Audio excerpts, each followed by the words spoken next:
সুপ্রিয় দর্শক, আমন্ত্রণ জানাচ্ছি বাংলা ভিশনের প্রতিদিনের আয়োজন আজকের সংবাদপত্র ও সংবাদ মাধ্যমগুলোর শীর্ষ সংবাদ নিয়ে পর্যালোচনা ও বিশ্লেষণ ধর্মীয় অনুষ্ঠান ফ্রন্ট পেজে। আপনাদের সঙ্গে আছি আমি ইমরুল কায়েস। আলোচনার জন্য আজ স্টুডিওতে উপস্থিত রয়েছেন বিএনপি চেয়ারপারসন উপদেষ্টা হাবিবুর রহমান হাবিব। হাবিব ভাই, আপনাকে স্বাগত জানাচ্ছি। প্রিয় দর্শক, আজকে আমরা প্রধান সংবাদগুলো আগে দেখে নেব, তারপরে আমরা আলোচনা করব। আমরা চলুন দেখে নিই যে আজকে সংবাদপত্রগুলোর প্রধান শিরোনাম কি। আমি প্রথমেই জানাচ্ছি প্রথম আলো। প্রধান শিরোনাম করা হয়েছে সংঘাতের ইঙ্গিত ছিল স্পষ্ট, নিরাপত্তা প্রস্তুতি নিয়ে প্রশ্ন। স্থানীয় এনসিপি হামলার আশঙ্কার কথা পুলিশকে আগেই জানিয়েছিল। হামলার ঝুঁকি নিয়ে গোয়েন্দা তথ্যের ঘাটতি ছিল। মঞ্চে হামলার সময় পুলিশ সভেস্থল ছেড়ে দেয়। কিছু দুষ্কৃতকারী বাইরে থেকেও এসেছিল, বিভাগীয় কমিশনার। দৈনিক আমার দেশ, তাদের শিরোনাম হচ্ছে গোপালগঞ্জ নিয়ন্ত্রণহীন, দুর্বল প্রশাসন। আরেকটি সংবাদ শিরোনাম তাদের, ভারতকে খুশি করতেই রুপিতে লেনদেনের সিদ্ধান্ত নেন হাসিনা।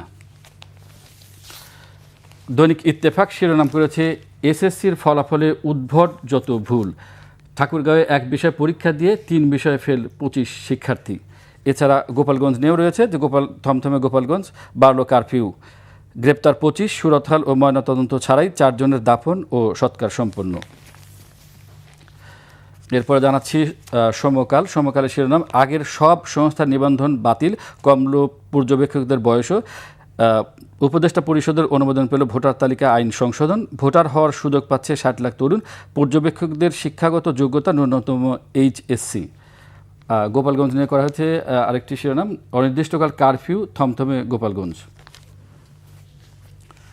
জানাচ্ছি যুগান্তরের শিরোনাম, হাসিনার নির্দেশেই হামলা, দিল্লি থেকে একাধিক অডিও বার্তা। গোপালগঞ্জ জুড়ে থমথমে অবস্থা, গ্রেপ্তার 25, পরবর্তী নির্দেশ না দেওয়া পর্যন্ত কারফিউ চলবে। এরপরে আছে দৈনিক মানবজমিনের শিরোনাম, সহিংসতার কারণ অনুসন্ধানে কমিটি, থমথমে গোপালগঞ্জ, গ্রেপ্তার আতঙ্কে ঘরছাড়া অনেকে, কারফিউর মেয়াদ বাড়ল।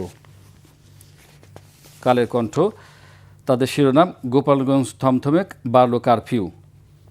আরেকটি শিরোনাম, সেটি হচ্ছে নির্বাচন ঠেকাতে ষড়যন্ত্র হচ্ছে, সাম্প্রতিক ঘটনায় বিএনপির পর্যবেক্ষণ।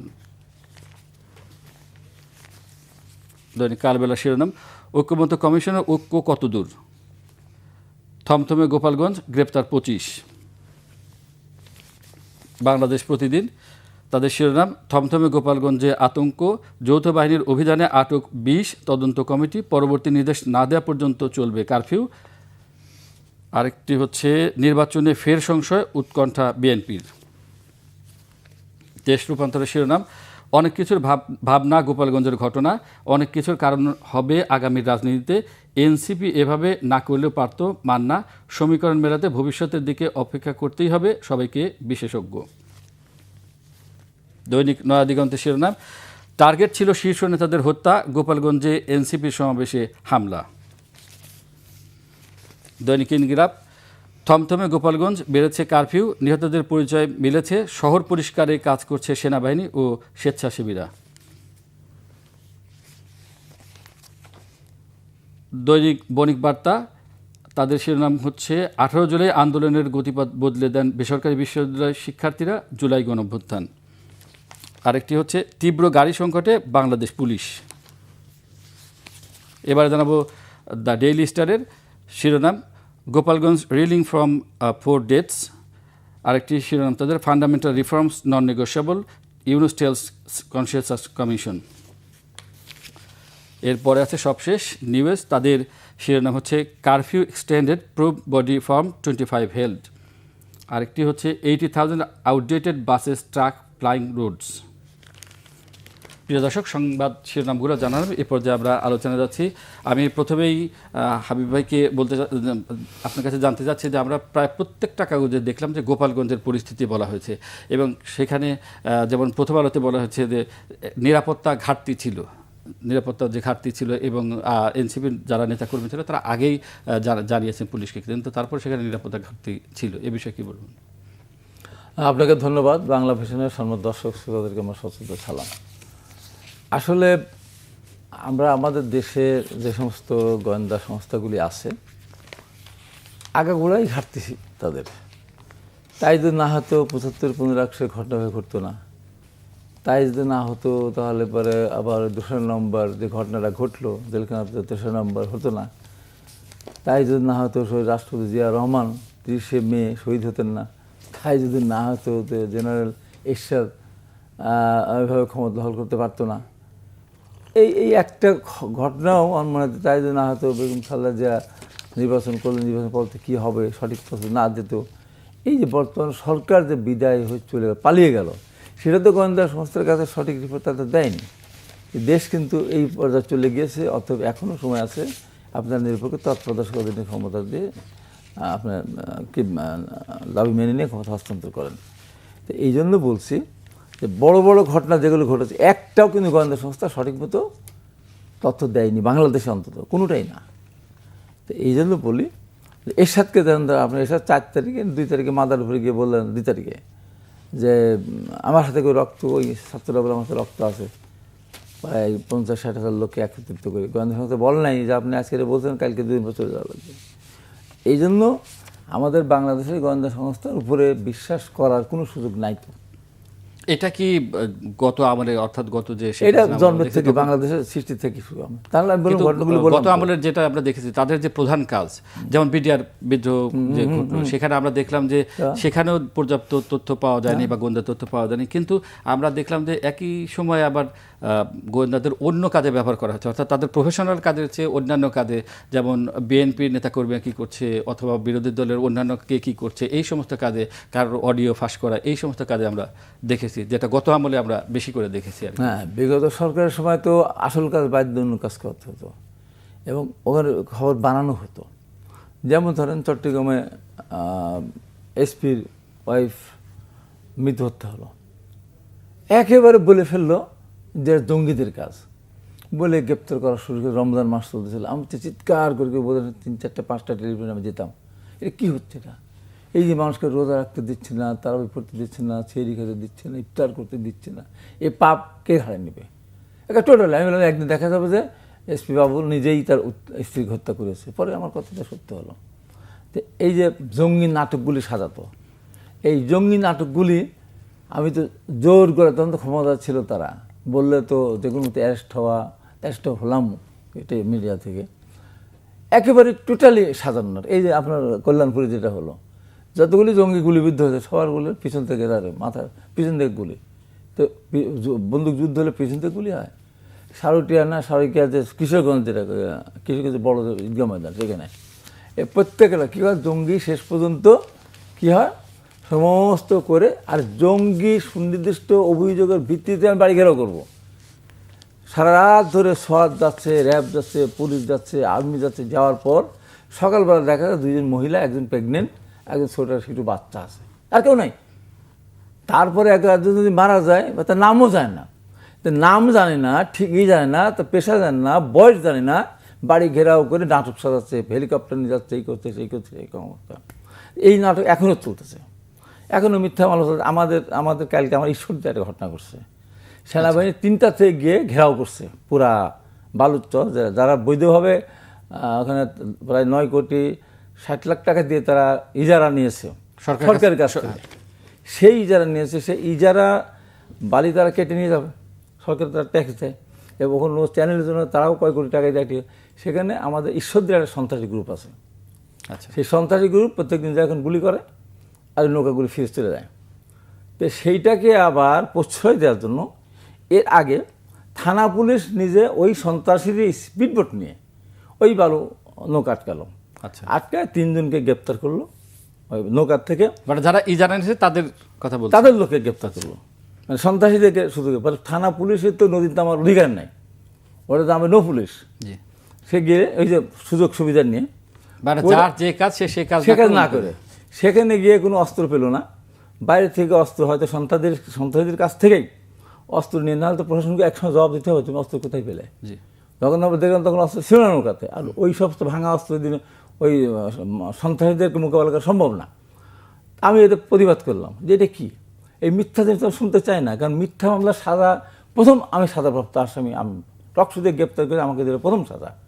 আপনারা সবাই জানেন, দেশবাসী জানেন। এই কাজ কেন হলো? আজকে পর্যন্ত সেই 6 জনের ভিতরে একজন বোবা, ও একদম গরিব, নিরেট গরিব, মানে বালু কাটে টাকা পায়, তারা জেলখানে আজকে পৌঁছেছে। কালকে শুনলাম গত রাত্রে আর্মি গেছে 3টার সময়, রাত 3টার সময়, টোটাল এলাকা ঘেরাও করে মাছ যারা ধরতেছে নৌকা তাদেরকে পিটায় ফাটায় এলাকা যারা আছে সব এই করিডোরে বালু ইটে ধরে, তারপর তাদেরও দেখলাম ওরকম 3টা অস্ত্র দিয়ে দেখাচ্ছে। হ্যাঁ ভাই, এখানে ছোট্ট একটা বিষয় জানতে চাই, সেটা হচ্ছে যে আপনি যে বিষয়টা বললেন, আমরা তো অনেক জায়গায় দেখি যে এরকম অবৈধভাবে তো বালু কাটে, আপনি যেটা বললেন এটা হয়তো ওইটা অবৈধভাবে যেটা কারো সেটা হোক, কিন্তু যারা সেখানে কেটে সেই বালু বহল যারা নিচ্ছে তারা সেখানে বালু বিক্রি করে, টাকা নেয়। সেখানে দেখলাম ওখানে মানুষের মাথা খুলি রেখে আনা হয়েছে, তারপরে ওখানে টাকা দেখাচ্ছে, টাকা তো থাকতেই পারে, বালু বিক্রেতার কোটি টাকা দিয়ে বালু টাকা থাকবে না। তো এত বড় একটা অভিযান করলো, অভিযান করে আবার স্পিড বোট নিয়ে গেল, ওই সন্ত্রাসীদের স্পিড বোট যারা এগুলি করে, যারা বলবো এগুলি করে, একটা তৈরি মহল নামে একটা নাম ডাক দিয়ে ওইটা দিয়ে আপনার ভিতরে গিয়ে এইসব বালু কাটে, পাবলিকের জমি থেকে নিয়ে আসে, ওই যে বৈধতার ব্যবসা করছে তাদের বালু তাহলে নিয়ে যাচ্ছে। তো আমি বলছি যে এই হলো গোয়েন্দা বাহিনী, এই হলো আমাদের সেনাবাহিনীর প্রতি মানুষের শ্রদ্ধা থাকবে, সম্মান থাকবে, এইগুলি করে সম্মান থাকবে। এখন আগের ধারাবাহিকতা কিনা, আগের আমলে আমরা মানে আগের আমলে একই অবস্থা হচ্ছে। তো আগে সেনাবাহিনীর তো অস্ত্র উদ্ধারের দায়িত্ব দেওয়া হয়েছে না, ম্যাজিস্ট্রেট পাওয়ার দেয়। আজকে পর্যন্ত একটা অস্ত্র উদ্ধার করেছে, কয়টা অস্ত্র উদ্ধার করেছে? জি, আমি এই জায়গায় প্রচুর অস্ত্র, আমার প্রচুর অস্ত্র আছে, সারা বাংলাদেশে অস্ত্র আছে, অবৈধ আছে, বড় বড় অস্ত্র আছে। কয়টা সেনাবাহিনী কয়টা অস্ত্র উদ্ধার করছে? আমি এই জায়গায় একটা প্রশ্ন করছি, এই যে আমাদের গোপালগঞ্জের যে ঘটনাটা ঘটলো, এবং আমরা তো দেখলাম যে এনসিপির পূর্ব ঘোষিত কর্মসূচিতে তারা সেখানে গিয়েছিল, কিন্তু যারা বাধা দিল, অর্থাৎ নিষিদ্ধ ছাত্রলীগ এবং কার্যক্রম নিষিদ্ধ আওয়ামী লীগের যারা নেতাকর্মী ক্যাডার তারা আছে, তো এই যে অভিযান চলছে, মাঠে সেনাবাহিনী আছে, মাঠে পুলিশ বাহিনী আছে, র্যাব আছে, তারপরেও এত অস্ত্র শস্ত্র নিয়ে, আমরা যেটা মিডিয়াতে দেখেছি বা আমাদের যারা সাংবাদিক আমরা দেখলাম যে এত অস্ত্র শস্ত্র নিয়ে তারা কিভাবে আসলো। আমি যদি এখন বলি ম্যাজিস্ট্রেসি পাওয়ার দেওয়া হয়েছে কত মাস হলো সেনাবাহিনীকে, তাহলে গোপালগঞ্জে বোঝা উচিত যে এই গোপালগঞ্জ এখানে অস্ত্র আছে এবং তারা ওই সময় লাইসেন্স নিয়েছে প্রচুর, তারা লাইসেন্স পাওয়ার উপযোগী ছিল না, কয়েক বছরের ভিতরে লুটপাট করে টাকা পয়সা আমাদের অস্ত্র কিনছে অবৈধ, শর্টগানটার বিভিন্ন, তাহলে তাদের ওইটা তো জমা হওয়ার কথা, সরকার জমা দেওয়ার কথা না, সে অস্ত্র জমা করলো না কেন, কেন এই অবস্থা সৃষ্টি হলো? আমার কথা হলো যে সেনাবাহিনীকে আমরা জাতির সবচেয়ে বড় আমরা মনে করি আমাদের দেশ রক্ষার জন্য। অবশ্যই যে এই সেনাবাহিনী জেনারেল আজিজ যখন 18 সাল নির্বাচনের পর সেনাপ্রধান যখন, তার ভাইরা তখন তো মাস্তান, আমি থাকি হলে শ্যামলি, আমি ওই দিন রাতের বেলা যখন সেনাপ্রধান বললেন এর চেয়ে ভালো নির্বাচনে বাংলাদেশে কোনোদিন হয়নি, আমি সেদিন রাতের বেলা প্রধানমন্ত্রীর উদ্দেশ্যে বলেছিলাম যে আপনি বৈধ হন, অবৈধ প্রধানমন্ত্রী, আপনি এখনই সেনাপ্রধানকে গ্রেপ্তার করা উচিত। এত বড় মিথ্যা কথা সে বললো, তার আগের নির্বাচন সবগুলো মিথ্যা, আবার 96 নির্বাচনে মিথ্যা, 2008 নির্বাচন, 2014 সব মিথ্যা, তাহলে ওকে এখনই গ্রেপ্তার করা উচিত। আমি তো সেই মানুষ কোনো, আমার ঈশ্বর যে ঘটনা ঘটেছে আমি তীব্র নিন্দা জ্ঞাপন করছি। সারা রাত ধরে সেখানে পার্টি জানে না, ডিসি জানে না, এসপি জানে না, ওখানকার ওসি জানে না, ওখানে নৌ পুলিশ জানে না, ওখানকার আপনার অ্যাডিশনাল বা এসপি, এখন তো এসপি তারা জানে না, অত সেই জুরিডিকশনের ভিতরে গিয়ে সারা সময় থাকা দরকার। সেই জন্য বলছি যে গোপালগঞ্জ যেটা হলো, পরবর্তী সময় গোপালগঞ্জে গুলি করলো, যেগুলো এই জাতগুলি হতাহত হলো, তাদের পোস্টমর্টম ছাড়াই দাফন কেন করা হলো? জি, সে বলেন, অবশ্যই তার পোস্টমর্টম করা উচিত ছিল। বিশৃঙ্খলা সৃষ্টি হওয়ার আগে বোঝা হচ্ছিল বিশৃঙ্খলা সৃষ্টি হতে পারে, তার ধারে কাছে তারা পুলিশকে জানিয়েছিল, পুলিশকে তার পুলিশকে আগেও জানে। আমি কতবার হামলা শুনি করেছি, এবং আপনি দেখেন ওই সময় কিন্তু সোশ্যাল মিডিয়াতে সব জায়গায় কিন্তু এই পুলিশ আবার ওই কাজ করতেছে। আমি ধরেন আমি 3বার আমি হামলার শিকার হয়েছি আওয়ামী লীগের সময়, 3বার। এখন আমি জেলা বিএনপির আমি হলাম আহ্বায়ক, আমি উপদেষ্টা, ছাত্রনেতা, একজন বয়স্ক মানুষ, মুক্তিযুদ্ধে গিয়েছে, আমার রাগ কোনো পুলিশের সামনে। আমি মামলা করেছি, পাবনা থানা মামলা নেয়নি, কোর্টে মামলা করেছি, কোর্ট মামলা আমলে নেয়নি, এই করে দিয়েছে, গ্রহণ করেনি। তার আগে করলাম মিরপুরে গেলাম, মিটিংয়ে গেলাম, আমার আক্রমণ হলো। এই যে এই করতে করতে পুলিশ নীরব দর্শকের মতো ভূমিকা পালন করে এখনও। তাই আমি বারবার বলেছি যে তারপর একটা ব্যাপার, আপনি যখন শোনেন প্রত্যেকটা জায়গার একটা বলা করার থাকে। আমি বলি যে কেউ যে কিছুই বলতে পারে, এটা সহ্য করতে হবে আমাকে। এখন যদি আমি এমন কথা বলি যে আমি যখন এই যে সোহাগ হত্যাকে কেন্দ্র করে যুবদলের উপর দায় চাপে যেভাবে তারা মাঠে নামলো, জিয়া রহমানের ছবি মারালো, প্রস্তাব করলো, শুনেছি অনেক জায়গায়, বিএনপির সমস্ত বিলবোর্ড ভাঙা শুরু, অফিস এখন শুরু দিল, তারিক রহমান স্লোগান দেওয়া শুরু করলো, হাসিনাকে যে তারিক যাবে নিন্দনীয় কাজ, ট্রেনের চালে কাওয়া, তারিক রহমান কি নানান কথাবার্তা। এই অধিকার আছে তাদের? ঘটনা বিচার হলো না, জানলো না, শুনলো না, বুঝলো না। হ্যাঁ, ঘটনাটা নৃশংস, ও কি করেছে সেটা আমি বলতে চাই না, জি। সে হয়তো অনেক লোকের সাথে এই ধরনের আচরণ করেছে, পরবর্তী মিডিয়াতে আমরা দেখেছি। আছে তো মিডিয়াতে, আপনি বুঝলেন না, চরমনায় দাড়ি ঝুলাই পড়ে, দাড়ি সরি আমি বলছি এই কারণে, মানে খারাপ লাগে আমার এটা। এত তারেক রহমানের মাজা ভেঙে দিয়েছে, তার ভালো মানুষ। তা আমি যদি বলি যে আপনারা পাখানের নির্বাচন করতেছিলেন বরিশালে, 25-15 আওয়ামী লীগকে ক্ষমতা রাখার জন্য আপনারা চেষ্টা করেছিলেন, তো তখন আপনাকে পিঠে ফাটে রক্তাক্ত করলো কেন? কি তাহলে আপনি বলছেন এই জন্য এমন, এই সাথে জামাত, এনসিপি এবং বিভিন্ন যারা নির্বাচনটাকে পিছায় দিতে চায়, তার নির্বাচন করলে তাদের ক্ষমতা আসার কোনো সুযোগ নেই। হাবিব ভাই, এই জায়গায় আমার প্রশ্ন আসে, এখানে তারা যেটা বলার চেষ্টা করছে যে ঐক্যমত কমিশন যে প্রস্তাবগুলো, সংস্কার প্রস্তাবগুলো এনেছে, সেখানে বেশিরভাগ ক্ষেত্রেই তারা বলার চেষ্টা করছে, তারা প্রায় সব দলই এক। তারা বলছে যে বিএনপি এক হচ্ছে না, যেমন পিআর পদ্ধতিতে নির্বাচন, যেমন সংসদের উচ্চকক্ষ, এরকম নানা বিষয় বলছে, এবং তারা বলতেছে এগুলো হওয়ার পরই নির্বাচনটা হওয়া ভালো, এবং সেটা তারা বলছে। এটা তো কোনোদিন হবে না। পিআর পদ্ধতি বাংলাদেশে ছিল, ব্যাখ্যা দিতে পারবে পিআর পদ্ধতি? এখন ধরেন আমি স্বতন্ত্র প্রার্থী, বাংলাদেশের 200, 300, 400 স্বতন্ত্র প্রার্থী দাঁড়িয়েছে, তারা পিআর পদ্ধতিকে তাদের কাকে নির্বাচিত করুন, আপনি উত্তর দিতে পারবে? আপনার যদি স্থানীয় সরকার নির্বাচন, চেয়ারম্যান বলে আমরা পিআর পদ্ধতিতে করবো, স্বতন্ত্র প্রার্থী, ওখান থেকে কোনো এবার দল পদ থাকবে না। আপনার যদি মনে করে, আপনার উপজেলা মনে করে, সিটি কর্পোরেশন মনে করে, পৌরসভা মনে করে, পারবে দিতে? জবাব দিতে পারবে? এই যে বলে ফেলছে একটা, এবং তারপরে এত এদের বুদ্ধি এত বেশি, পিআর পদ্ধতি গেলে আওয়ামী লীগের নৌকা মার্কা ছাড়া যে কোনো একটা প্রতীক নিয়ে তারা দাঁড়িয়ে যেতে পারে, যে কোনো একটা এর সাথে সমন্বয় করে। এটা কিভাবে? তাদের তো কার্যক্রম নিষিদ্ধ এবং কার্যক্রম নিষিদ্ধ। আওয়ামী লীগ যে কোনো একটা, ওই যে পিআর পদ্ধতি যে কোনো একটা ছোটখাটো দলের সাথে চুক্তি করতে পারে, তো পারে না? চুক্তি করে আওয়ামী লীগের সব ভোট সেদিক দিয়ে দিল যে আমরা তো নির্বাচন দিতে পারতেছি না। তাহলে দেখা গেল তারা একটা ভালো, আওয়ামী লীগ ধরেন বিতাড়িত হয়েছে, বিতাড়িত আওয়ামী লীগ পালিয়ে গেছে, বিতাড়িত পালিয়ে গেছে, প্রধানমন্ত্রী পালিয়ে গেছে, তারা পালিয়ে গেছে। এখন যদি ভোট হয়, আপনি কি সব আপনাদের সংখ্যালঘু যে ভোট আছে 9%, এই ভোট কি আপনি 1% পাবেন কেউ? হ্যাঁ, বলবেন তার মাঠেই যাবে না। মাঠে যদি না যায়, তারও একটা সিস্টেম আছে। মাঠে না গেলে পরে আগামীতে নির্বাচনে যখন হবে, আমরা যখন 2024 সালে নির্বাচনের সময় জেলে ছিলাম, আমরা বললাম যে নির্বাচন হয়ে যাক, আপনারা ভোট কেন্দ্রে যাবেন না। মানে ভোট কেন্দ্রে যায়নি, ভোটের পার্সেন্টেজ খুবই কম। পরে এই সময় দুই নম্বরই করে পরে 30-40% নিয়ে যাওয়া হলো। সারা দেশ যাতে দেখলো যে ভোট সেন্টার মানুষ যায়নি, বিএনপি আহ্বান জানিয়ে আজকে তারা। আবার একটু পত্রিকা আসি, আপনি যেহেতু এই যে পালিয়ে যাওয়ার প্রসঙ্গটা বললেন, দৈনিক যুগান্তর যে শিরোনাম করছে, সেখানে কিন্তু বলছে যে হাসিনার নির্দেশেই হামলা, দিল্লি থেকে একাধিক অডিও বার্তা এরকম পাওয়া গেছে। তো সেখানে বসে বসে শেখ হাসিনা যে নির্দেশনা দিচ্ছে, এবং তার আলোকেই এই যে ঘটনাটা ঘটলো, এবং আমাদের পররাষ্ট্র মন্ত্রণালয় কিন্তু একাধিকবার দিল্লিতে বলছে, বা দিল্লি ভারত সরকারকে বলছে যে সেখানে যেন পালিয়ে থাকা শেখ হাসিনা কোনো কমিউনিকেট করতে না পারে, কোনো ভিডিও বার্তা দিতে না পারে, কিন্তু তারা বলছে যে এটা আসলে তারা তো কারণ মুখ বন্ধ করতে পারে না। এ প্রসঙ্গে কি বলবেন? না, এটা ভারত তো আপনার চাই না, তো আমরা সরকার সহায়তা করে, ভারত আমরা সহায়তা করে না, তো সেখানে সেটা ভিডিও বার্তা দিক, অডিও বার্তা দিক, যা যাই দিবে, ভারত নিশ্চিত করবে না। তো তার এর আগেও যখন আওয়ামী লীগের সময় যারা বিভিন্ন সময় অপকর্মকে বিদেশে ছিল, তার সাক্ষাৎকার দেয়নি, দিয়েছে তো তারা। এখানে শেখ হাসিনা তো তাদের একেবারে 1 নম্বর লোক। তাদের শেখ হাসিনা তো বলেছিলেন না, আমি যা ভারতকে দিয়েছি ভারত চিরদিন মনে রাখবে, এত তাদের ভুলে যাবে তারা। আর এই যে ভিডিও বার্তা যেটা বলা হচ্ছে, অডিও বার্তা দিয়েছে, অডিও বার্তা যেটা হয়েছে, এদের সাথে তার কানেকশন আছে। তো সে এখান থেকে যে ঘটনা ঘটে সেখানে দেখতেছে, তা সে এখন থেকে নির্দেশনা দিতেই পারে। এটা তো আপনার এই করার ফোন নেই। এখানে আমি জানি না সঠিক, যেমন 32 নম্বর যখন গুলিয়ে দেওয়া হলো, বাইরে থেকে পরিচিত করা হলো, সাংবাদিক পরিচিত করলো, এবং তাদের টার্গেটও আছে যে তারা 32 নম্বর গুলিয়ে দিয়েছে, টঙ্গিপাড়া মাজারও গুলিয়ে দেবে, এরকম একটা আশঙ্কা তাদের মধ্যে ছিল। যে বড় যদি জমায়েত হতো, তাহলে ওর হয়তো তারা সে জায়গায় যেতেও পারতো। এটা হলো তাদের ধারণা, এটা আমার ধারণা, তাদের ধারণা।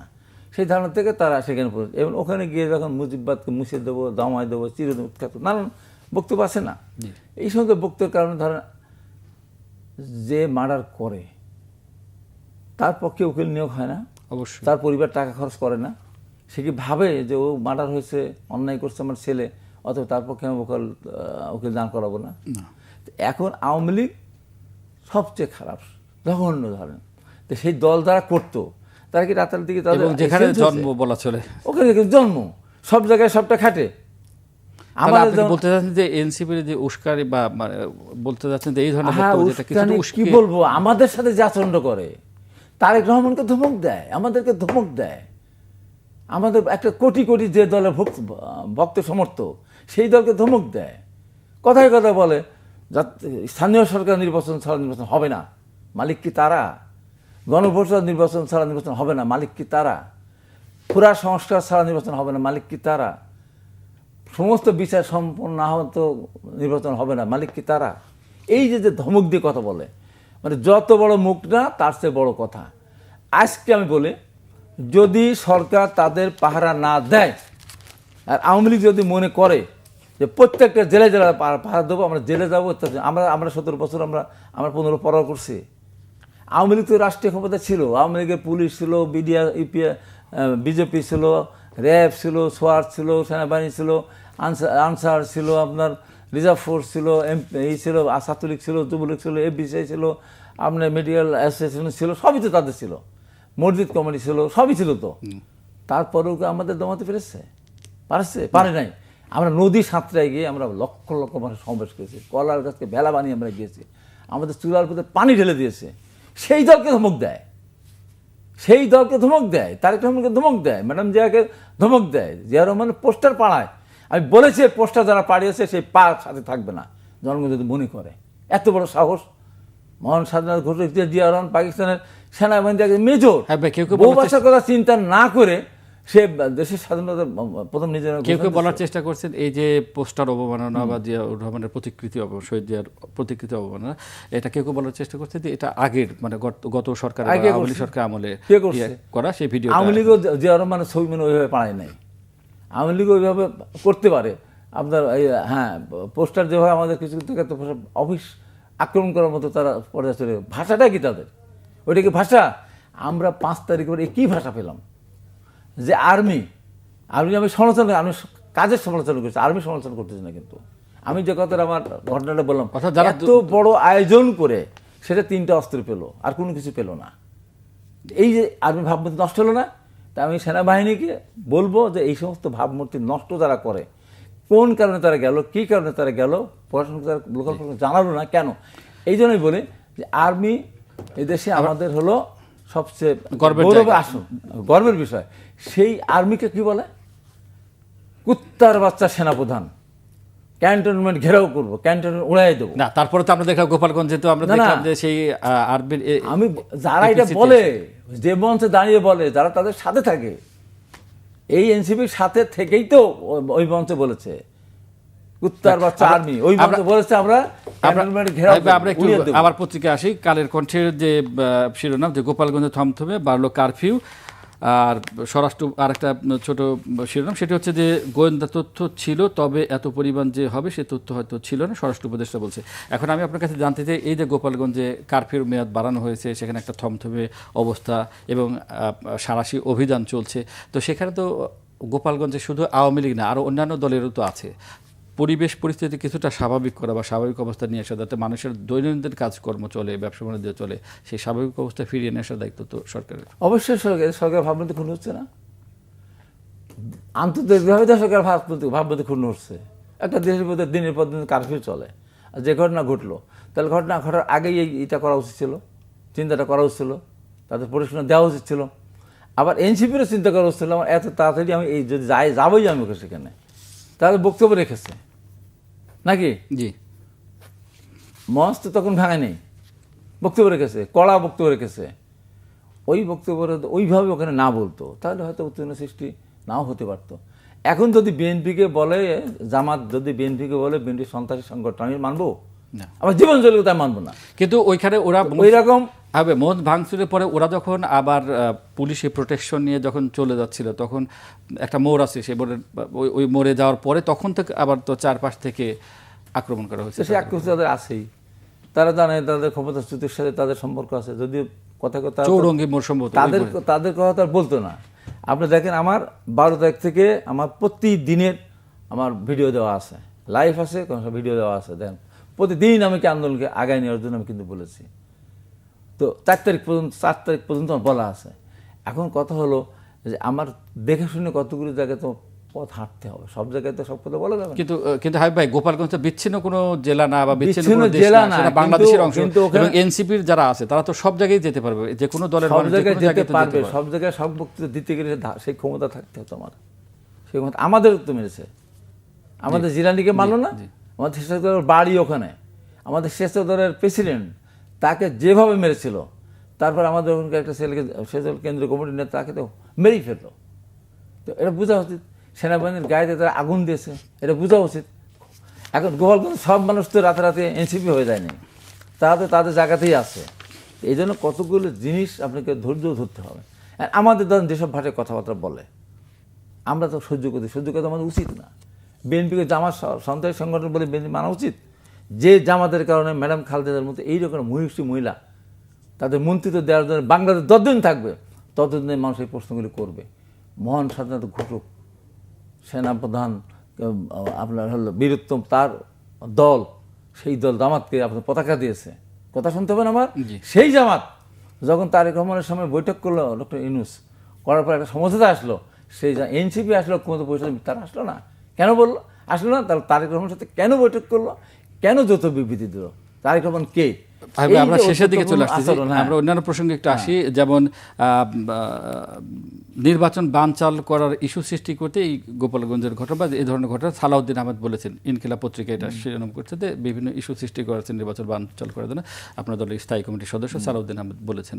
তো আসলে কি নির্বাচনী এখনো সংশয় তো এই তো এইগুলি তারা তো মব জাস্টিস শুরু করছে না, মব ভায়োলেন্স বলছে কেউ কেউ, যেটা তারা নির্বাচন তফসিল ঘোষণা করলে মিছিল বের করে দিবে, বের করে দিয়ে বলবে যে নির্বাচন পরিবেশ নাই, নির্বাচন এখন হবে না, হয় বা পেয়ার পদ্ধতি দিতেই হবে, যেমন চলবো না। সারা জীবন আওয়ামী লীগের সাথে করে আসে, তার অবদান কি দেশে বলেন তো? এই দেশে চরমনার কি অবদান আছে? এই দেশে জাতীয় ক্ষেত্রে কি অবদান আছে? নাম মুক্তির জামাতের এদেশে কি অবদান আছে বলেন তো? একটা কথা বলেন তো, এই দেশে জামাত এই কাজটা করেছে, নিজের দলকে শক্তিশালী করার জন্য রক্ষাটা থেকে শুরু করে তার সংগঠন বাড়ানো, জামাতের সাথে করেছিলাম বারবারই করছেন, আমরা বারবার করেছি, আমাদের সাথে থেকে যখনই চলে গেছে। যেমন চিন্তা করেন যে 91 সালে বিএনপি ছাড় দেওয়ার কারণে কয়েকটা সিট পেয়েছিল, তারপর 2টি আসন সংযুক্ত আসন তারা নিয়েছিল। চিন্তা করেন কত বড় একটা মুনাফিক দল, সেই দল আওয়ামী লীগের বিরুদ্ধে, আওয়ামী লীগের সাথে জোট বেঁধে বিএনপির বিরুদ্ধে আন্দোলন করলো, করে উচিত শিক্ষাটা পেয়ে গেল, 2টা সিট পেল। যা আমাদের ভাবা উচিত যে বিএনপি পেটের মধ্যে করে রেখেছে, কোলে না পেটের মধ্যে করে রেখেছে। কোলে থাকলে গুলি রাখতে পারে, লাঠির বাড়ি লাগতে, পেটের মধ্যে থাকলে তারা মায়ের পেট সন্তান থাকে, যেমন মায়ের পেট ছিদ্রতা বাংলাদেশ এবার রেখেছে। সেই জামাত বিএনপির বিরুদ্ধে আপনার 96 আন্দোলন করলো। তো এদের তো কোনো চরিত্র নাই। আজকে এনসিপিকে আমি বলবো, তোমরা ভুল করতে পারো, শুদ্ধ করতে পারো, তোমাদের বয়স কম, একটা জিনিস মনে রাখো, খবরদার জামাতের পাল্লায় পড়বা না। কারণ জামাত সবাইকে ব্যবহার করে, এর সাথে সবাই ঘাড়ে ওঠে, আওয়ামী লীগের সময় ঘাড়ে ওঠে, এটিসি নির্বাচন করে বিএনপির ঘাড়ে উঠেছিল, কোলের ভিতরে ঢুকেছিল, পেটের ভিতরে ঢুকেছিল। এনসিপিকে এই ছেলেগুলিকে মানে উস্কিয়ে দিয়ে পরে এদের রক্ষা করতে পারবে না, জামাত রক্ষা করতে পারবে না, এদেরকে রক্ষা করবেও না, সেটা চলে যাবে। আজকে বিএনপির আমি তো বলতেছি, বিএনপির বিরুদ্ধে যে জামাত কথা বলতে পারে, এনসিপিকে ছড়িয়ে ফেলতে কত সময় লাগে? তাদের রক্ষা করেছে বিএনপিকে, যার জন্য বিএনপিকে বদনাম নিতে হয়। জামাত শিবির, বিএনপি জামাত শিবিরের সাথে একটা ট্যাগ করে দিয়েছিল আমাদেরকে। সেই এনসিপির উদ্দেশ্যে বলতে চাই, তোমরা রাজনীতি করো, এবারেই ক্ষমতা জিততে হবে তা তো না, এবারে সবাইকে এমপি হতে তাও তো না। কাজ করো, জনগণের সামনে যাও, ভালো কথা বলো, ভালো কাজ করো, স্বাভাবিক জীবনযাপন করো। হ্যাঁ ভাই, কিছু কথা এরকম আসে যে এনসিপির সাথে আপনারা একটা ঐক্য করতে চান, সেটা তো মিডিয়াতেও আসছে। তো এনসিপির পক্ষ থেকে কিছু শর্ত দেওয়া হচ্ছে, তারা মানে সংসদে কতগুলো আসন চায় বা কি চায়, এরকম বিষয়? এরকম কিছু না। আমার কথা হলো যে এনসিপি যদি এখন আপনার বুঝতে হবে, আপনার হলো 5,000 টাকা আছে, আমার আছে 5 টাকা বা 50 টাকা। আমি যদি আপনাদের বলি শেয়ার আমাকে 30% আমাকে দেবেন, আমি কি দেবো? তা সমঝোতে আসতে হতে পারে। হ্যাঁ ঠিক আছে, তোমরা নির্বাচন করো, আমরা তোমার নতুন দল, তোমাদের সহায়তা করো, তোমরা রাজনীতির সামনে এগিয়ে যাও, স্বচ্ছ রাজনীতি করো, স্বাধীনতার পক্ষে কথা বলো। জামাতের স্বাধীনতা বিরোধী এবং তাদের আমির শফিউর রহমান সাহেব, শফি সাহেব কী বলছে? 71 সালে আমরা মুক্তিযুদ্ধে অংশগ্রহণ করিনি, আমরা এক পাকিস্তান রাখতে চেয়েছিলাম, এটা বড় কিছু ব্যাপার না। তার মানে কি, পাকিস্তানি গণহত্যা, নারী ধর্ষণ থেকে শুরু সব দায়িত্ব তারা নিয়ে নিল।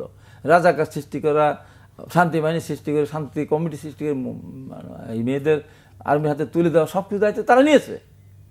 তো সেই দল আমরা একদম একেবারে শেষ দিকে করে আসলে বলে যে এই দেশের মানুষ আর কিছু না হোক, এনসিপিকে বলবো, এই দেশের প্রগতিশীলকে বলবো, এই চরমনায় আর এই জামাতের পাল্লায় পড়ে যাদের এদেশে কোনো অবদান নাই, একটা অবদান নাই, আমরা তাদের সাথে কেন কেউ সর্বকালে একটা শিরোনাম দেখছি যে পর্যবেক্ষকদের নিবন্ধন বাতিল করা হচ্ছে, অর্থাৎ আগের যে নির্বাচনগুলো হয়েছে বিতর্কিত নির্বাচন, তাদেরকে যারা বৈধ দিয়ে প্রতিবেদন দিয়েছে যেসব পর্যবেক্ষক, তাদের নিবন্ধন বাতিল করা হয়েছে এবং যারা পর্যবেক্ষক হবেন তাদের একটা শিক্ষাগত যোগ্যতা নির্ধারণ করা হয়েছে এইচএসসি পাস ন্যূনতম।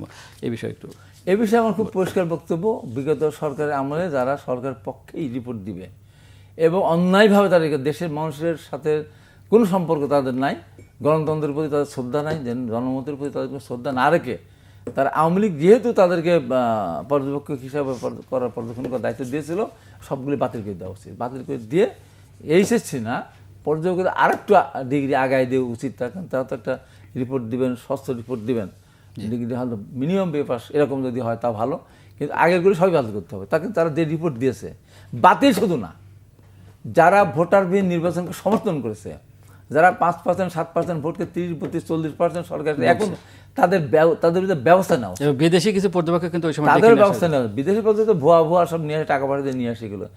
দেশে এবং বিদেশে, বিশেষ করে বিদেশে ধরতে পারবেন না। দেশে যারা এই যে পর্যবেক্ষকের নামে যে কোটি কোটি টাকা সরকার থেকে নিয়ে মিথ্যা রিপোর্ট দিয়েছে, ওই টাকা তাদের কাছ থেকে আদায় করা উচিত এবং তাদেরও এই অন্যায়কারী। ধন্যবাদ চমৎকার আলোচনার জন্য। প্রিয় দর্শক, আমরা একেবারে অনুষ্ঠানের শেষ পর্যায়ে চলে এসেছি। হাবিবুর রহমান হাবিব আলোচনা করলেন। আগামী দিনেও আমাদের এই অনুষ্ঠানটি সকাল 9:20 প্রচার হবে। দেখার আমন্ত্রণ জানিয়ে আজ এখানেই শেষ করছি। সবাই ভালো থাকুন, সুস্থ থাকুন। আল্লাহ হাফেজ।